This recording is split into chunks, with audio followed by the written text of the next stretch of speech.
হযরতে মা আয়েশা সিদ্দিকা রাদিয়াল্লাহু তাআলা আনহা জ্যোৎস্নাময় রাত্রিতে পূর্ণিমার চাঁদের আলোর রজনীতে আমার নবীজি মা আয়েশার উরু মোবারকে মাথা মোবারক রেখেছেন।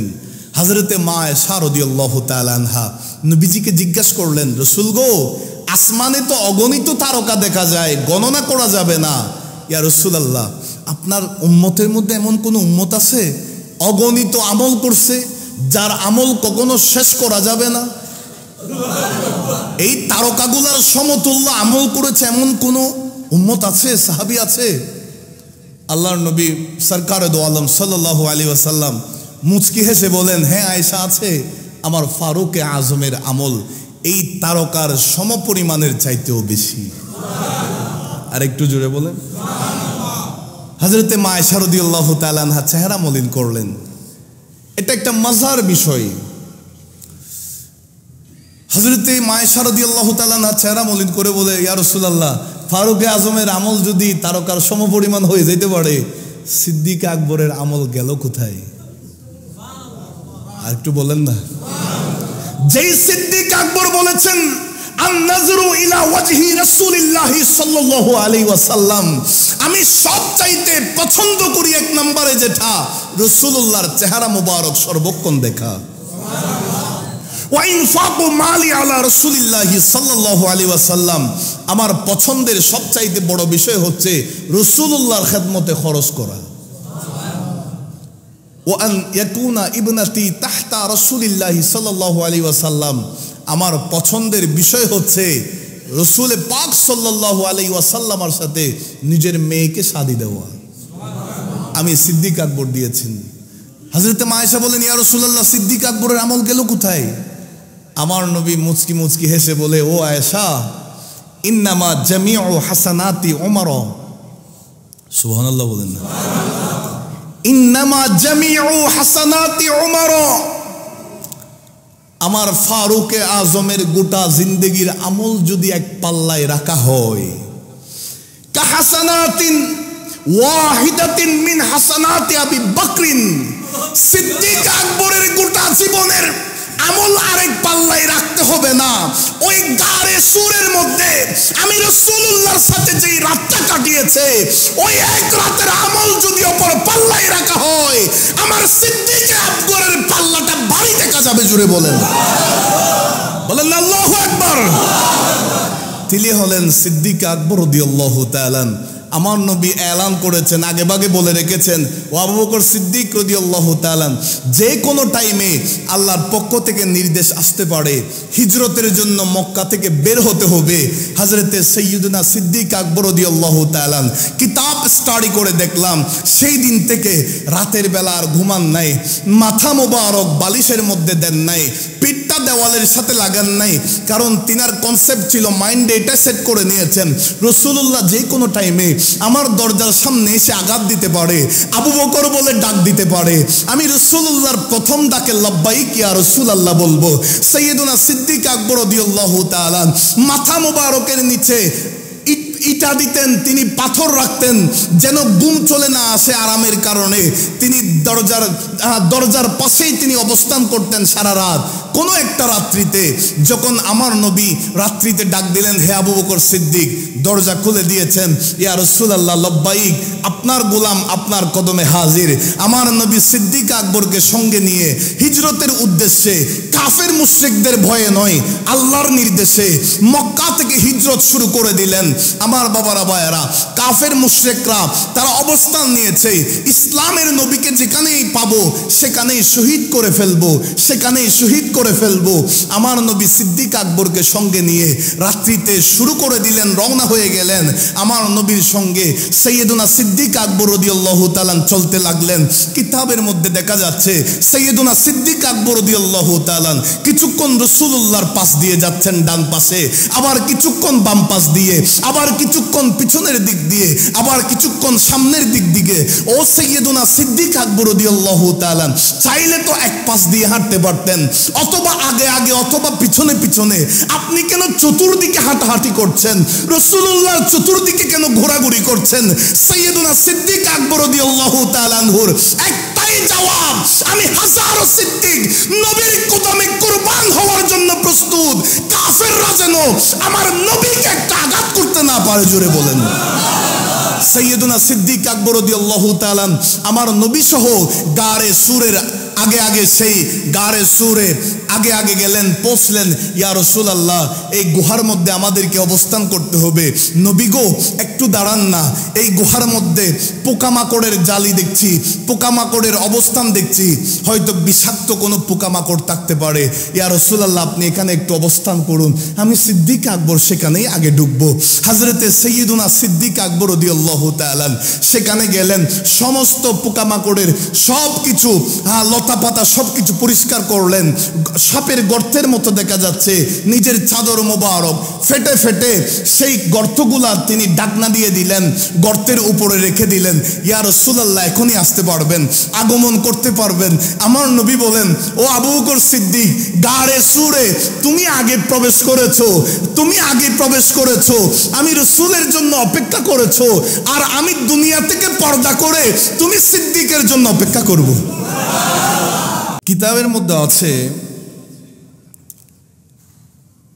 তিনার মূল নাম যেটা, সেটা হচ্ছে আব্দুল্লাহ, জিনার কুনিয়াত আবু বকর। তখনকার সময়েও সন্তানকে সম্বোধন করে, সন্তানের দিকে নিসবত করে মানুষকে ডাকত।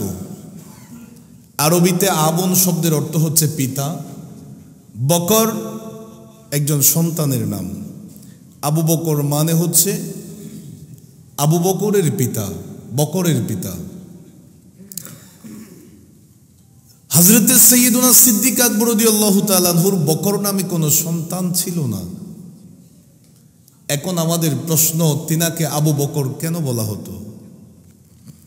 তিনার তো বকর নামে কোনো সন্তানই ছিল না।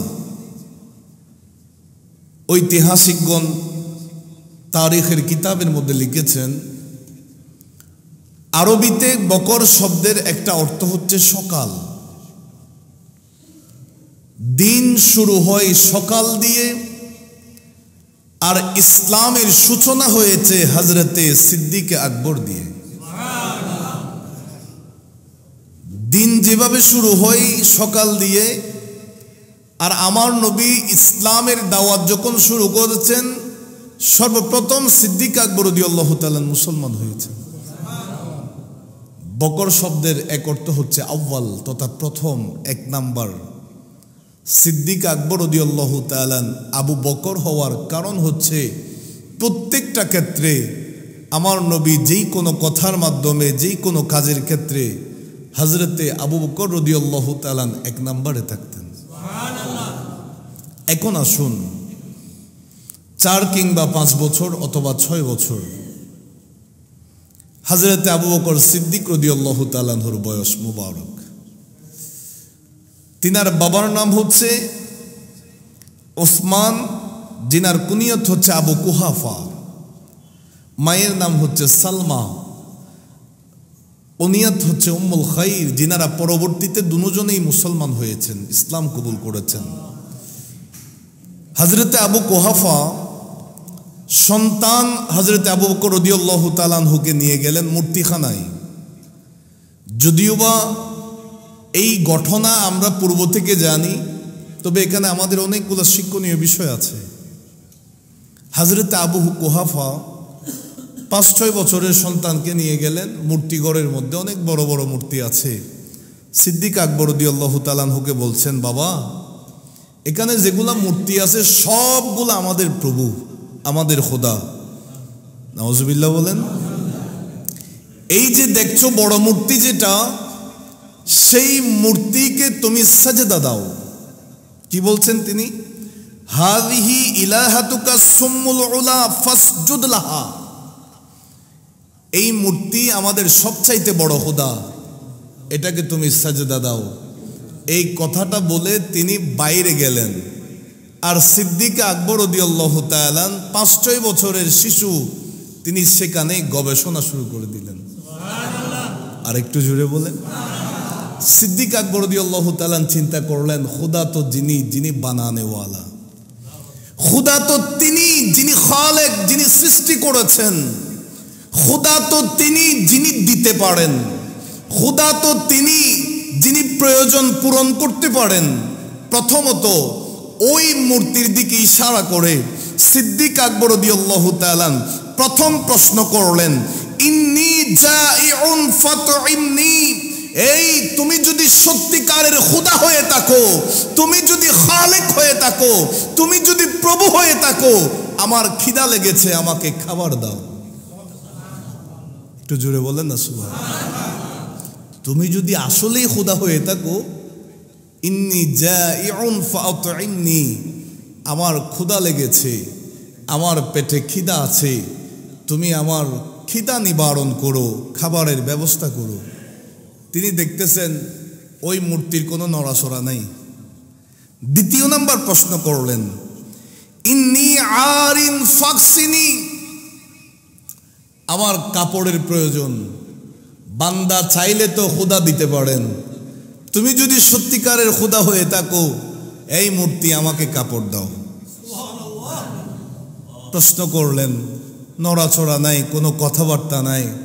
সিদ্দিক আকবর রাদিয়াল্লাহু তাআলা বলেন, একটা মূর্তি দাঁড়ায় আছে, এ কথা বলতে পারে না, এ নড়াচড়া করতে পারে না, কথা বললে জবাব দিতে পারে না, এটা কেমনে খোদা হতে পারে? এগুলা তো বন্ডামি।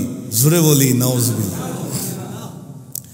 হযরতে সাইয়্যিদুনা সিদ্দিক আকবর রাদিয়াল্লাহু তাআলা প্রথমত যখন প্রশ্ন করলেন আমার খাবারের প্রয়োজন, ওই মূর্তির কোনো সাড়া শব্দ পাইলেন না।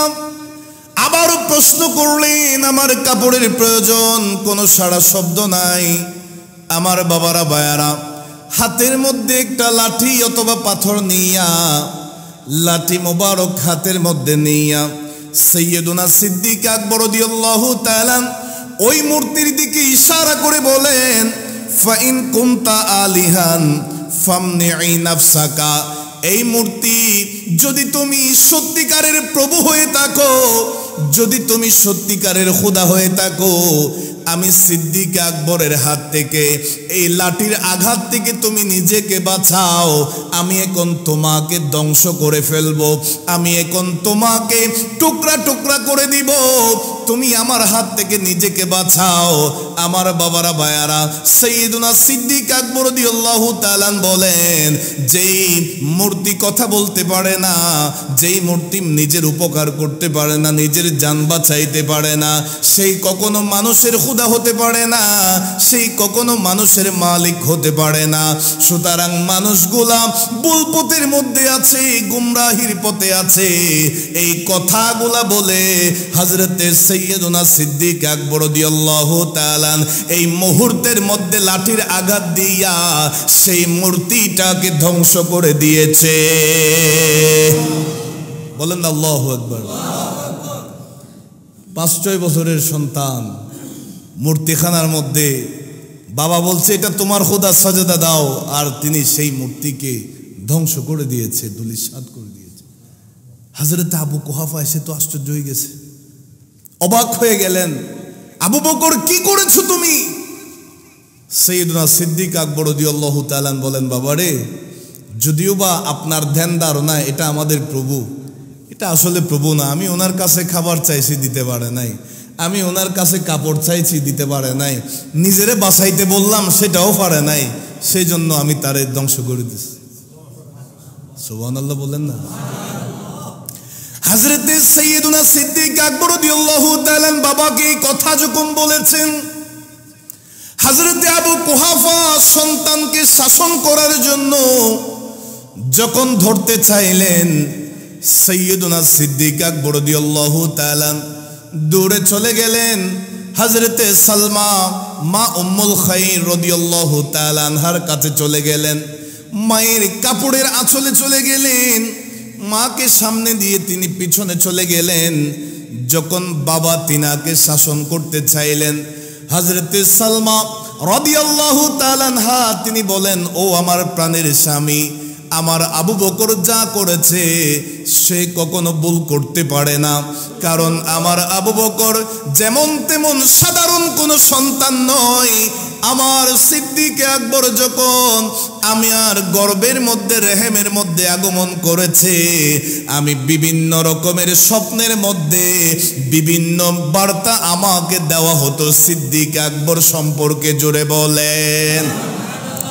আমার সিদ্দিক আকবর রাদিয়াল্লাহু তাআলা দুনিয়ার জমিনের মধ্যে আগমন করার আগ মুহূর্তে যখন ভূমিষ্ঠ হবে তার আগের রাত্রিতে স্বপ্নের মধ্যে কে যেন আমাকে বলছে, আমি উম্মে সালমা, আমি সালমা, আমি উম্মুল খায়রের স্বপ্নের মধ্যে কে যেন আমাকে বলছে, ইয়া আমাতাল্লাহি, ও আল্লাহর বান্দিনী, আলা তাহকিকি আবশিরি বিল ওয়ালাদিল আতিক, তোমার পেটের মধ্যে যেই সন্তানটা আছে এটা সাধারণ কোনো সন্তান নয়, এটা স্বাধীন সন্তান, এটা আতিক, এটা জাহান্নাম থেকে মুক্ত।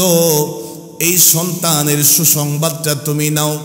যেই সন্তান তোমার রেহেম থেকে দুনিয়াতে কদম ফেলবে সেই সন্তানের আগমনের সুসংবাদটা তুমি নিয়ে নাও। এরপরে বলা হচ্ছে ইসমুহু ফিস সামাই, এই সন্তানের নাম আসমানের মধ্যে রাখা হয়েছে as-সিদ্দিক, এই সন্তানের নাম আসমানের মধ্যে সিদ্দিক রাখা হয়েছে। এখানে শেষ নয়, লি মুহাম্মাদিন সাল্লাল্লাহু আলাইহি ওয়াসাল্লাম সাহিবুন ওয়া রাফিক, আখেরি জামানার নবী, যিনি সবার মাঝে নিজের নবুয়ত প্রকাশ করবেন, প্রচার করবেন, আখেরি জামানার নবী যিনার নাম হবে মুহাম্মদ সাল্লাল্লাহু আলাইহি ওয়াসাল্লাম, সেই নবীর সঙ্গী সাথী বন্ধু হবে তোমার পেটে থাকা সেই সিদ্দিক, সেই সিদ্দিক আকবর সন্তান। জোরে বলে। সিদ্দিক আকবরের মা বলে, প্রাণের স্বামী, আমার ছেলে যা করেছে ঠিক করেছে, কারণ আমাকে স্বপ্নের মধ্যে বলে দিয়েছে আমার গড়ে, আমার গর্ভে যে সন্তান এসেছে এটা সাধারণ সন্তান নয়, এই সন্তান আখিরি জামানার নবীর সঙ্গী হবে। বলেন না আল্লাহু আকবার। চিন্তা করে দেখেন, হযরতে সাইয়্যিদুনা সিদ্দিক আকবর রাদিয়াল্লাহু তাআলা ইসলাম গ্রহণের আগেও কখনো তিনি মূর্তি পূজা করেন নাই। 5-6 বছরের সন্তান, তিনার মাথায় এসেছে, বাবা যদিও বা আমাকে মূর্তিকে সিজদা করার কথা বলেছে, আমার মাইন্ডে এসেছে যদি সে আমার খোদা হতে পারে তাইলে তো আমি চাইলে দিতে পারবে। সুবহানাল্লাহ বলে। আল্লাহ সিদ্দিক আকবর রাদিয়াল্লাহু তাআলা আনহুর এই শিক্ষা যারা বোঝে না তাদেরকে দান করুন। আমিন। আরো জোরে বলুন আমিন। এখন আসুন, হযরতে সাইয়্যিদুনা সিদ্দিক আকবর রাদিয়াল্লাহু তাআলা, আপনারা তো জানেন তিনি বড় ব্যবসায়ী ছিলেন, মক্কার মধ্যে সম্ভ্রান্ত পরিবারের সন্তান ছিলেন। তিনি বৃদ্ধ অবস্থায় ইসলাম কবুল করেছেন। আমার নবীজির 2 বছর বয়সে, নবীজির যে বয়স মোবারক আছে, নবীজির বয়স মোবারকের 2 বছরের ছোট ছিলেন। সুবহানাল্লাহ।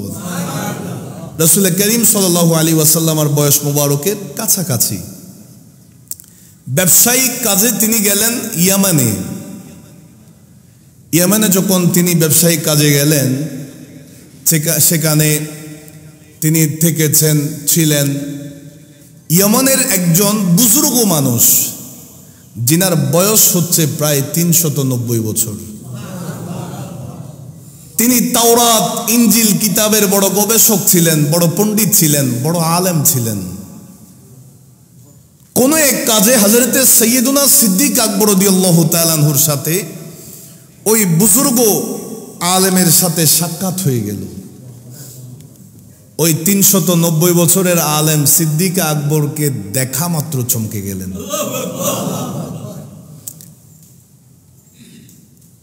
দেখার সাথে সাথে জিজ্ঞাসা করলেন, আপনি কি মক্কার কুরাইশের বংশের? সিদ্দিক আকবর রাদিয়াল্লাহু তাআলা বলেন, হ্যাঁ। আপনি কি বনু তানঈম গোত্রের, তাইম গোত্রের?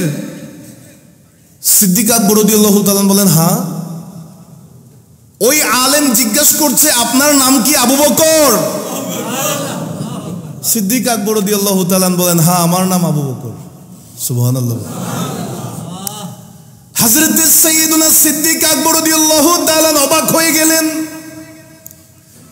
ওই 390 বছর বয়সের আলেমটা বলে, ও আবু বকর, ও কুরাইশ বংশের লোক, ও তাইম গোত্রের প্রতিনিধি, আমার আরেকটা জানার বিষয় আছে।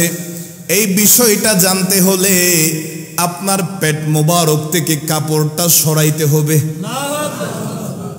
সিদ্দিক আকবর রাদিয়াল্লাহু তাআলা বলেন, আপনি কেন এই প্রশ্নগুলো আমাকে করছেন? আগে সেই ঘটনাটা জানতে হবে, তারপর দেখাবো। ওই 390 বছরের আলেমটা বলে, ও আবু বকর সিদ্দিক রাদিয়াল্লাহু তাআলা, যদিও বা আপনি ব্যবসায়িক কাজে ইয়ামানের মধ্যে এসেছেন, আপনার আলোচনা আমি বহু বছর আগে, 100 বছর আগে আপনার আলোচনা আমি তাওরাত কিতাবের মধ্যে পড়েছিলাম।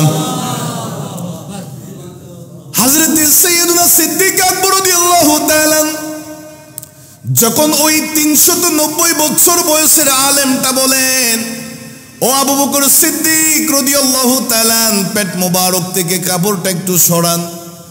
আমার বাবারা ভাইয়েরা, তিনি বলেন, তাওরাত কিতাবের মধ্যে পাইলাম যিনি আখেরি জামানার নবী, মক্কার মধ্যে আগমন করবেন, 40 বছর বয়সে তিনি নিজের নবুয়তটা প্রকাশ করবেন। আমার বাবারা ভাইয়েরা, ওই নবীর সঙ্গী দুনিয়া এবং আখেরাতে কবরের মধ্যেও ওই নবীর সাথী হয়ে থাকবেন, সঙ্গী হয়ে থাকবেন দুইজন। একজন হবে যুবক, বড় শক্তিশালী, যে কোনো সময় যে কোনো মুহূর্তে ইসলামের জন্য সব সময় নিজেকে কুরবান দেওয়ার জন্য প্রস্তুত থাকবেন, যিনার নাম হচ্ছে হযরতে মাওলা আলী শের খুদা রাদিয়াল্লাহু তাআলা। আরেকজন হচ্ছেন একটু বয়স্ক বৃদ্ধ, যিনার পেট মুবারকের, নাভি মুবারকের উপরে একটা কালো দাগ থাকবে, যিনি সুন্দর থাকবে, সাদা দাড়ি থাকবে, লম্বা থাকবে, একটু চিকন টাইপের, বেশি স্বাস্থ্যবান নয়। তিনার নাম হচ্ছে আবু বকর। জোরে বলেন। হযরতে সাইয়্যিদুনা সিদ্দিক আকবর রাদিয়াল্লাহু তাআলা কাপড় মুবারক সরানো মাত্র, দাগটা দেখা মাত্র, ওই বুজুর্গ বৃদ্ধ আলেম আল্লাহু আকবার বলে দাঁড়িয়ে গেল। সিদ্দিক আকবর রাদিয়াল্লাহু তাআলাকে বলেন, আপনি এখনো কেন বসে আছেন ইয়েমেনে? আপনি তাড়াতাড়ি চলে যান মক্কায়, সেই নবী আপনার জন্য অপেক্ষা করছেন। হযরতে সাইয়্যিদুনা সিদ্দিক আকবর রাদিয়াল্লাহু তাআলা, কিতাবে আছে, তিনি আর এক সেকেন্ডও তিনি ইয়েমেনে অবস্থান করেন নাই, রওনা হয়ে গেলেন। মক্কা শরীফে পৌঁছলেন। আবু জাহেল, আবুল আহাব, বড় বড় কাফের মুশরিকরা, সিদ্দিক আকবর যেহেতু বড় ব্যবসায়ী ছিলেন, বড় সম্পদশালী ছিলেন, সম্ভ্রান্ত পরিবারের সদস্য ছিলেন, সবাই তিনাকে মানত, একেবারে তিনি লিড দিতেন, সর্দার হিসাবে ছিলেন।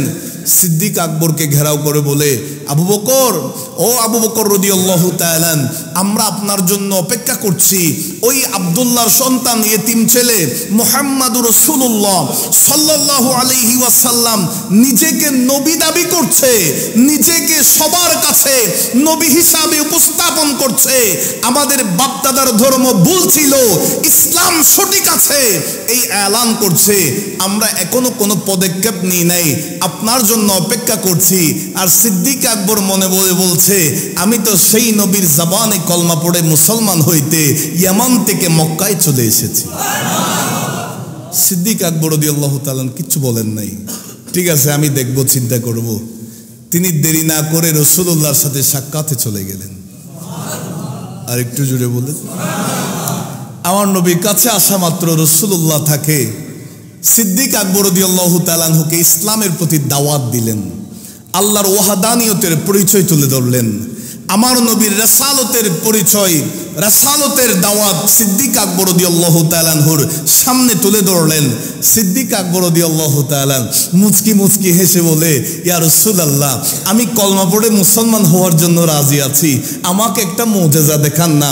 আমার নবী মুচকি হেসে দিয়ে বলে, ও আবু বকর সিদ্দিক, ইয়ামানের 390 বছর বয়সের তাওরাত কিতাবের যেই পণ্ডিত আমি রাসূলুল্লাহর বিষয়ে তোমাকে বলে দিয়েছে, এর চাইতে বড় মুজিজা আর কি হতে পারে? জোরে বলেন।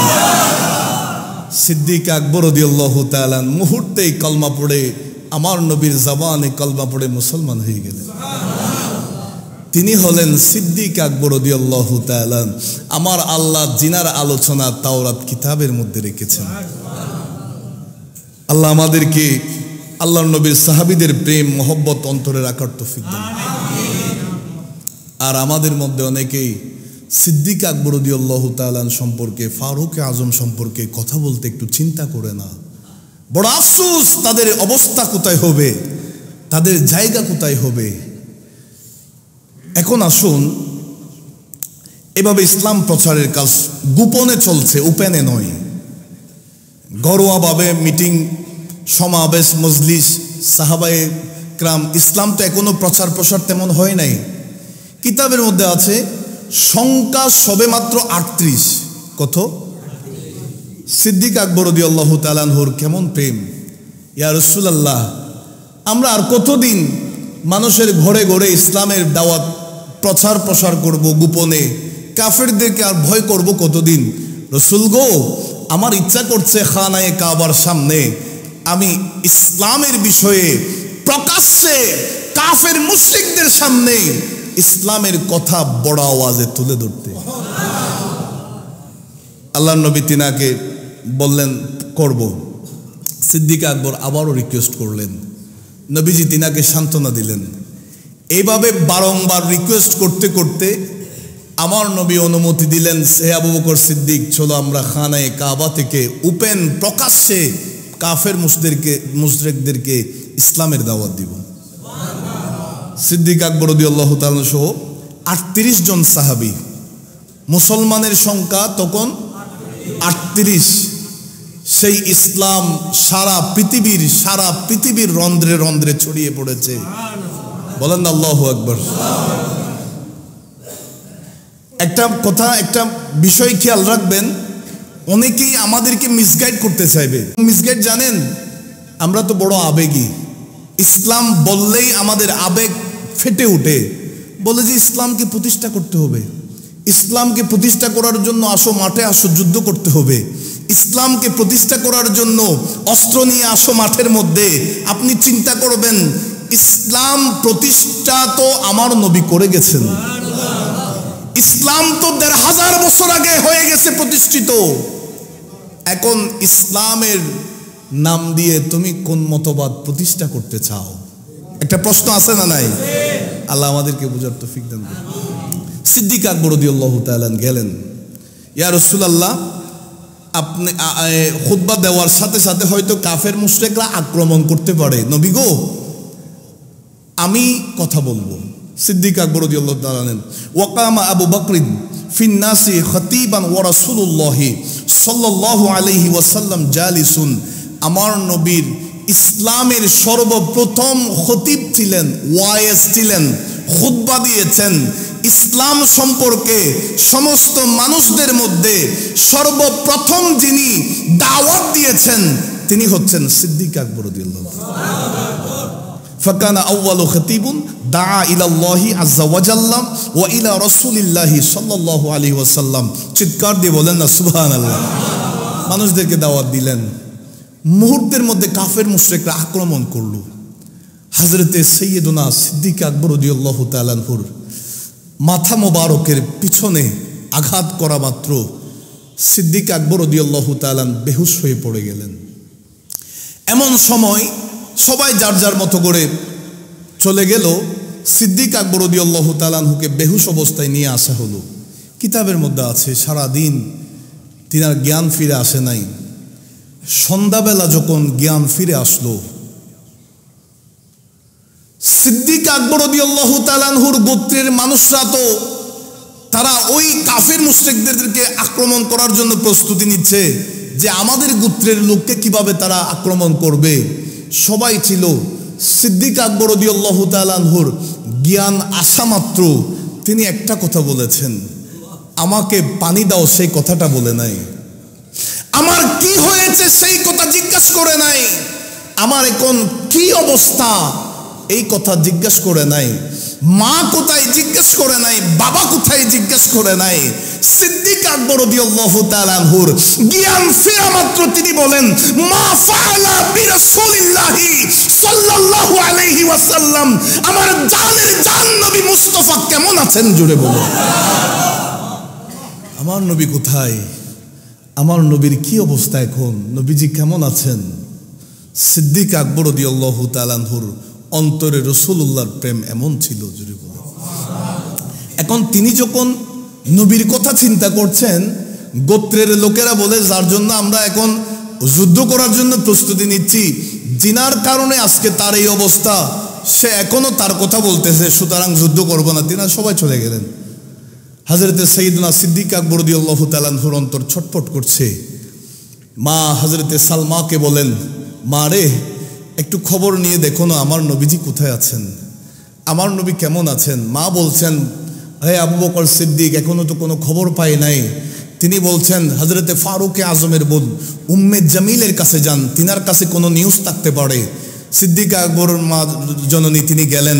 হযরতে উম্মে জামিল রাদিয়াল্লাহু তাআলা আনহা তিনিও বলছেন, আমার কাছে তো রাসূলুল্লাহর খবর নাই, সন্ধান নাই, নবীজি এখন কার ঘরে আছে, কোন অবস্থায় আছে।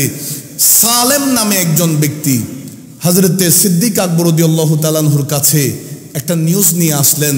ওগো সাইয়্যিদুনা সিদ্দিক আকবর রাদিয়াল্লাহু তাআলা হযরতে রাসূল করিম সাল্লাল্লাহু আলাইহি ওয়াসাল্লাম নবীজির সাহাবী হযরতে আরকাম রাদিয়াল্লাহু তাআলা আনহুর ঘরের মধ্যে আছে।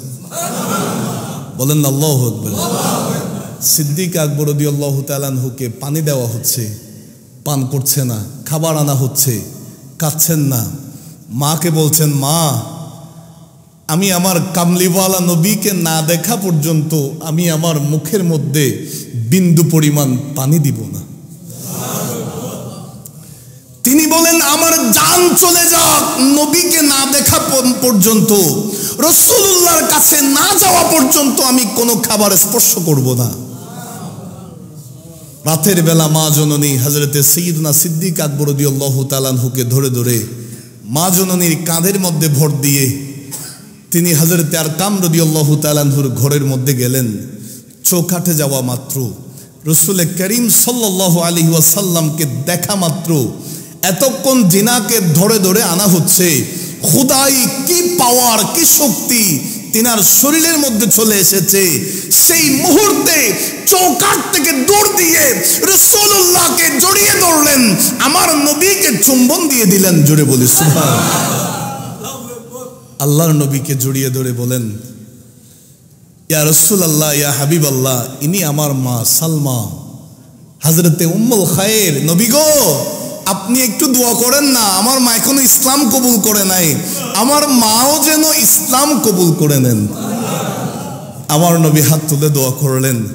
সিদ্দিক আকবর রাদিয়াল্লাহু তাআলা আনহুর মা জননী মুহূর্তের মধ্যে বলেন, ইয়া রাসূলুল্লাহ, আমার ভিতরেও নূর সৃষ্টি হয়ে গেছে, ইসলামের আলো, হেদায়েতের আলো আমার কলবেও প্রবেশ করেছে। রাসূল গো, আমি আপনার জবানে কলমা পড়ে মুসলমান হয়ে যাব।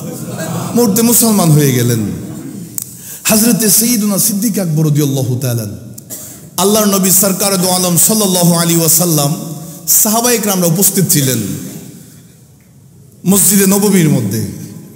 আমার নবী বলছেন সাহাবায়ে কেরামদেরকে উদ্দেশ্য করে, কে আছো যে আজকে রোজা রেখেছো?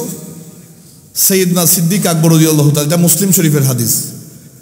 সিদ্দিক আকবর রাদিয়াল্লাহু তাআলা বলেন, ইয়া রাসূলুল্লাহ, আমি যখন তাহাজ্জুদ নামাজের জন্য উঠেছি নবী গো, সে সময় আমি আজকে রোজার নিয়ত করেছি। নবীজি বলছেন, কে আছো আজকে মানুষের সেবা করেছো? ইয়া রাসূলুল্লাহ, ইয়া হাবিবাল্লাহ, আমি আসার সময় একজন মানুষের সেবা করে এসেছি। কে আছো আজকে কোন একজন মৃত মানুষের জানাজার মধ্যে শরীক হয়েছো? সাহাবায়ে কেরামরা ছিলেন। সিদ্দিক আকবর দাঁড়িয়ে গেলেন, ইয়া রাসূলুল্লাহ, আসার সময় একটা জানাজা দেখেছি, আমি সেখানে শরীক হলাম, জানাজাও পড়লাম। কে আছো আজকে মিসকিনকে খাবার দিয়েছো? সিদ্দিক আকবর রাদিয়াল্লাহু তাআলা দাঁড়িয়ে গেলেন, রাসূল গো, খাবার জন্য বসেছি, এমন টাইমে একজন মিসকিন আমার ঘরের সামনে এসেছে, হাত পেতেছে, আমি সেই কাবার মিসকিনকে দিয়ে দিয়েছি। আমার নবী বলেন, কি বলেন মনোযোগ দিয়ে খেয়াল করবেন, মা ইজতামাআনা ফি ইমরিইন ইল্লা দাখালাল জান্নাহ। এই আমলগুলা, এই গুণগুলা যার ভিতরে থাকবে সে জান্নাতে যাবে। বলেন আল্লাহু আকবার। সুতরাং আমরাও জান্নাতে যেতে চাই না? হযরতে ফারুক আজম রাদিয়াল্লাহু তাআলা জানতে পারলেন মদিনার 2-4 মাইল দূরবর্তী একটা জায়গা আছে, যে জায়গার মধ্যে একটা অন্ধ, চোখে দেখে না, বৃদ্ধা এক বুড়ি মহিলা একটা ভাঙা ঘরের মধ্যে অবস্থান করে। ফারুক আজম রাদিয়াল্লাহু তাআলা একদিন গেলেন, মনে মনে খেয়াল করলেন আমি তো সিদ্দিক আকবরের আগে যাইতে পারি না কোনো আমলের দিক দিয়ে, এখন তো সাইয়্যিদুনা সিদ্দিক আকবর রাদিয়াল্লাহু তাআলা খলিফাতুল মুসলিমিন, তিনি খেলাফতের দায়িত্বে বসেছেন, রাষ্ট্রীয় কাজে ব্যস্ত হয়ে গেছেন, দেখি আমি এই সুযোগে এই বৃদ্ধা মহিলার খেদমতের মধ্যে নিজেকে নিয়োজিত রাখব। ফারুক আজম রাদিয়াল্লাহু তাআলা গেলেন, দেখলেন যদিও বা মহিলাটা অন্ধ, চোখে দেখে না, বৃদ্ধা মহিলা কে যেন এসে তার ঘরের সমস্ত কাজগুলা করে চলে গেছেন। বলেন আল্লাহু আকবার। পরের দিন তিনি সকাল সকাল গেলেন, একটু ভোরে গেলেন আগে ভাগে। তিনি মনে মনে চিন্তা করলেন হয়তো কেউ এসে করে দিয়ে গেছে, আজকে আমি একটু সকালে যাব, আগে ভাগে যাব, যেন আমি করতে পারি। একটু আগে ভাগে গেলেন, দেখা গেল কে যেন এসে ফজরের নামাজের আগে আগে তার ঘরের সমস্ত কাজগুলা করে চলে গেছেন। ফারুক আজম রাদিয়াল্লাহু তাআলা তো চিন্তা করলেন কে হতে পারে, তিনাকে তো এক নজর দেখতে হবে, কোন আল্লাহর বান্দা আমি করতে এসেছি যিনি আমার আগে করে চলে গেছেন। হযরতে ফারুক আজম রাদিয়াল্লাহু তাআলা রাতের বেলা আর যান নাই, তিনি অবস্থান করছেন, গাছের আড়াল থেকে দেখছেন, দেখি আজকে আমি দেখব কে আসছে। তিনি দেখলেন চাদর মোবারক গায়ের মধ্যে পড়ে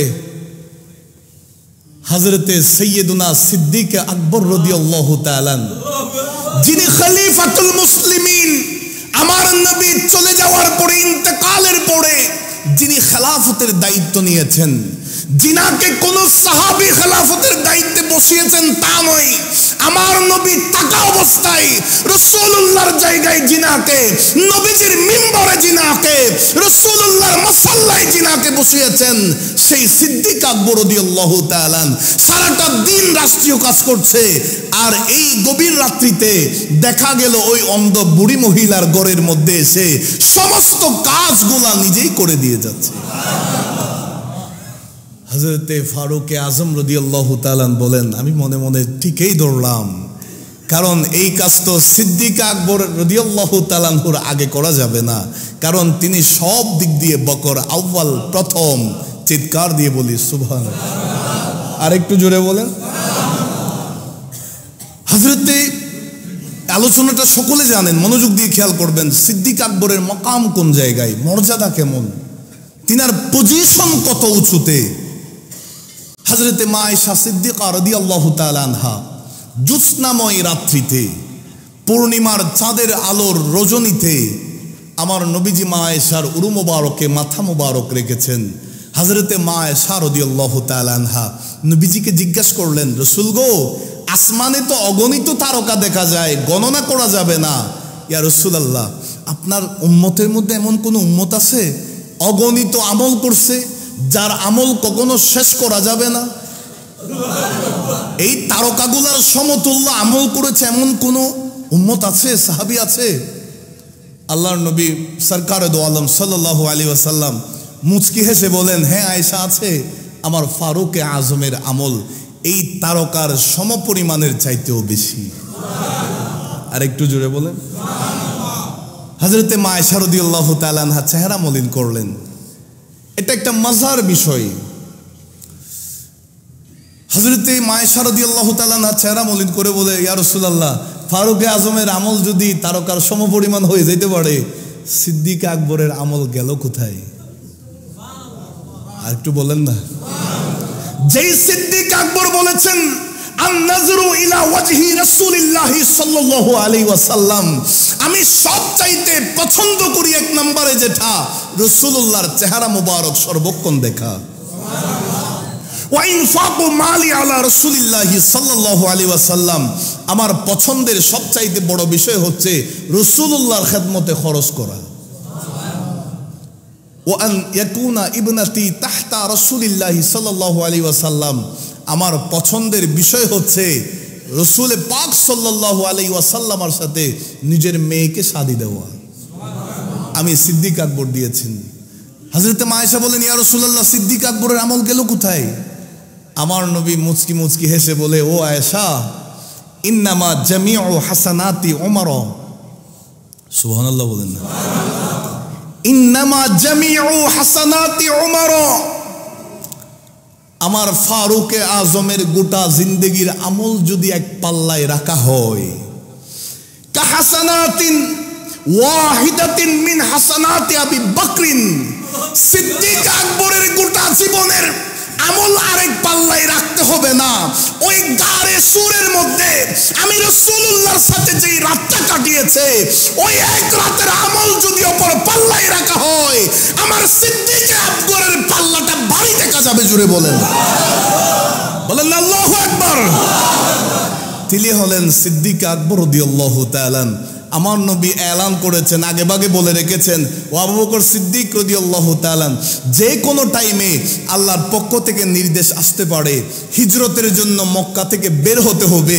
হযরতে সাইয়্যিদুনা সিদ্দিক আকবর রাদিয়াল্লাহু তাআলা কিতাব স্টাডি করে দেখলাম, সেই দিন থেকে রাতের বেলা আর ঘুমান নাই, মাথা মোবারক বালিশের মধ্যে দেন নাই, পিঠটা দেওয়ালের সাথে লাগান নাই, কারণ তিনার কনসেপ্ট ছিল, মাইন্ডে এটা সেট করে নিয়েছেন, রাসূলুল্লাহ যে কোনো টাইমে আমার দরজার সামনে এসে আঘাত দিতে পারে, আবু বকর বলে ডাক দিতে পারে, আমি রাসূলুল্লাহর প্রথম ডাকে লাব্বাইক ইয়া রাসূলুল্লাহ বলবো। সাইয়্যিদুনা সিদ্দিক আকবর রাদিয়াল্লাহু তাআলা মাথা মোবারকের নিচে ইটা দিতেন, তিনি পাথর রাখতেন যেন ঘুম চলে না আসে আরামের কারণে। তিনি দরজার পাশেই তিনি অবস্থান করতেন সারা রাত।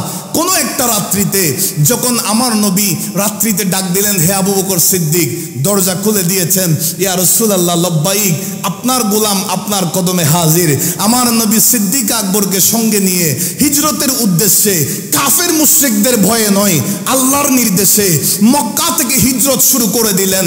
আমার বাবারা ভাইয়েরা, কাফের মুশরিকরা তারা অবস্থান নিয়েছে, ইসলামের নবীকে যেখানেই পাবো সেখানেই শহীদ করে ফেলবো, সেখানেই শহীদ করে ফেলবো। আমার নবী সিদ্দিক আকবরকে সঙ্গে নিয়ে রাত্রিতে শুরু করে দিলেন, রওনা হয়ে গেলেন। আমার নবীর সঙ্গে সাইয়্যিদুনা সিদ্দিক আকবর রাদিয়াল্লাহু তাআলা চলতে লাগলেন।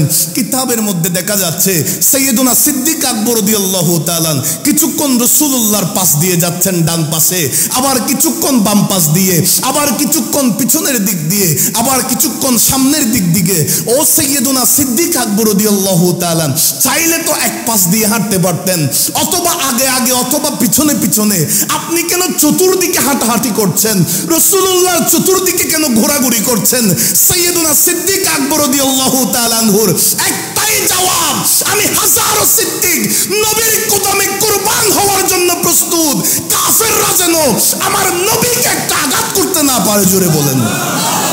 সাইয়্যিদুনা সিদ্দিক আকবর রাদিয়াল্লাহু তাআলা আমার নবী সহ গারে সুরের আগে আগে, সেই গারে সুরে আগে আগে গেলেন, পৌঁছলেন।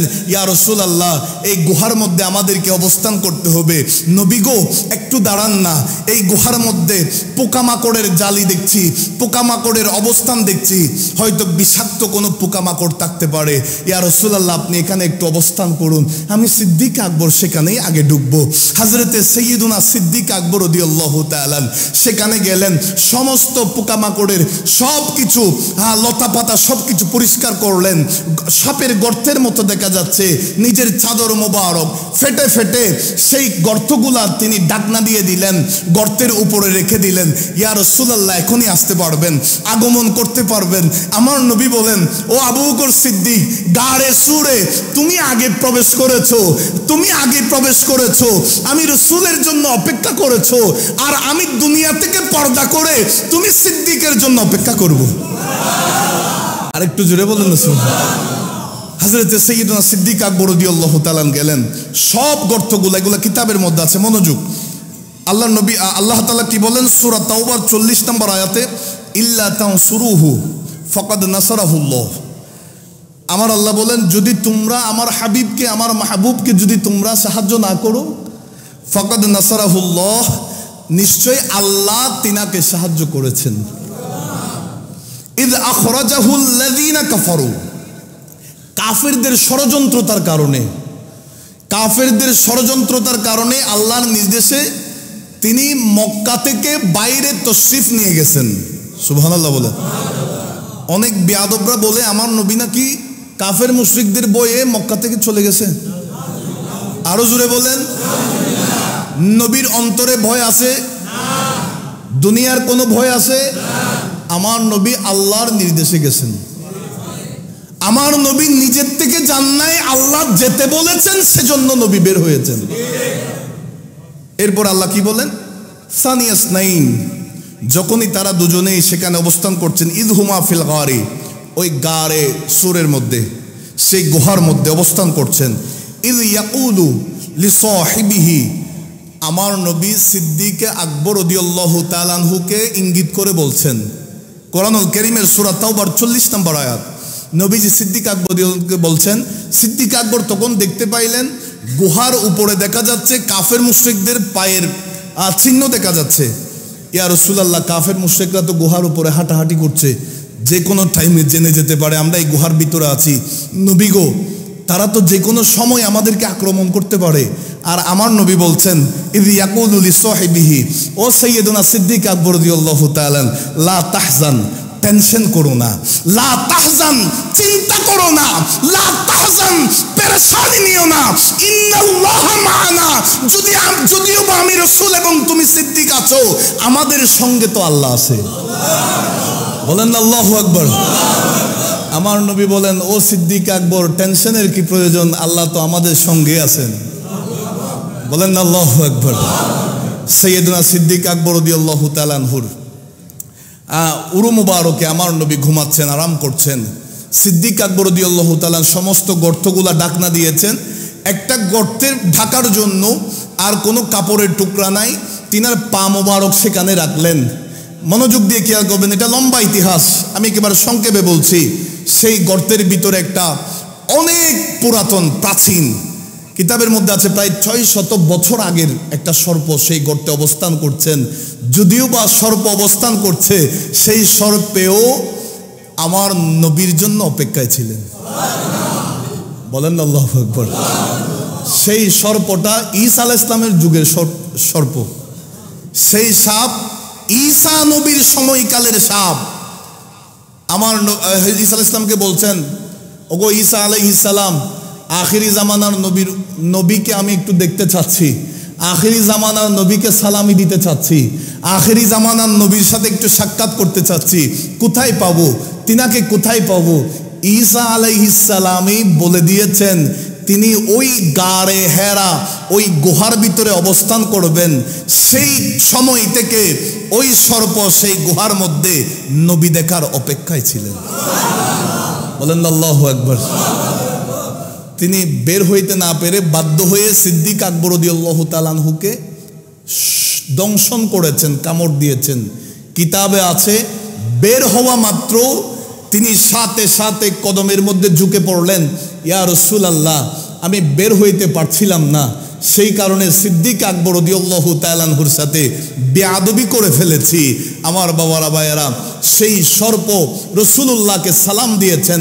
সাইয়্যিদুনা সিদ্দিক আকবর রাদিয়াল্লাহু তাআলা আনহুর শরীরে যখন বিষের প্রতিক্রিয়া শুরু হয়ে গেল, সিদ্দিক আকবর রাদিয়াল্লাহু তাআলা আনহুর চেহারা মোবারক কালো হয়ে গেছে, চোখ দিয়ে পানি পড়ছে, চোখ একেবারে লাল টুকটুকে হয়ে গেছে। নবীজি গুম মোবারক থেকে হঠাৎ করে জাগ্রত হইলেন। আমার নবী বলেন, ও আবু বকর সিদ্দিক, কি হয়েছে? ইয়া রাসূলুল্লাহ, সাপে আমাকে দংশন করেছে, সর্পে কামড় দিয়েছে। রাসূল করিম সাল্লাল্লাহু আলাইহি ওয়াসাল্লাম সেই সময় ডাক্তারের চিন্তা করে নাই, হসপিটালের কথা তিনি বলেন নাই। আমার নবীর নূরানি থুতু মুবারক হাতের মধ্যে নিয়ে যেই জায়গায় সর্পে আঘাত করেছে সেই জায়গার মধ্যে জিবরিল লাগিয়ে দিয়েছেন। মুহূর্তের মধ্যে সাইয়েদুনা সিদ্দিক আকবর রাদিয়াল্লাহু তাআলা বলেন, ইয়া রাসূলুল্লাহ, আমি এখন সুস্থতা অনুভব করছি। জোরে বলেন, আরো জোরে বলেন। আমার নবীর থুতু মুবারকের মধ্যেও ভিটামিন আছে না নাই? ওষুধ আছে না নাই? নবীজির থুতু মুবারককে দামি বানিয়েছেন কি? আমরা যারা বলি নবী আমার মতো, তোমার মতো, ভাইয়ের মতো, বন্ধুর মতো, আর সাহাবী বলছেন বুখারী শরীফের হাদিসের মধ্যে, ফাওয়াল্লাহি মা তানাখামা রাসূলুল্লাহি সাল্লাল্লাহু আলাইহি ওয়াসাল্লাম নুখামাতান ইল্লা ওয়াকাত ফি কাফি রাজুলিন মিনহুম। হযরতে উরওয়া ইবনে মাসউদ রাদিয়াল্লাহু তাআলা বলেন, আমি নিজের স্বচক্ষে দেখেছি, আল্লাহর শপথ করে বলছি, সাহাবীদেরকে দেখেছি, নবীজি যখন থুতু মুবারক ফেলতে চাইতেন সাহাবীরা হাত বসাই দিতেন, থুতু মুবারক গুলা নিয়ে ফাদালাতা বিহা ওয়াজহাহু ওয়াজিলদাহু, নবীর থুতু মুবারক চেহারায় মালিশ করতেন, শরীরের মধ্যে মালিশ করতেন। বলেন না আল্লাহু আকবার। এবার বলেন ইয়া রাসূলুল্লাহ। আল্লাহ আমাদেরকে সাহাবীদের অন্তরে নবীর প্রেম যেমন ছিল আল্লাহ আমাদেরকেও দান করুক। আরো জোরে বলুন।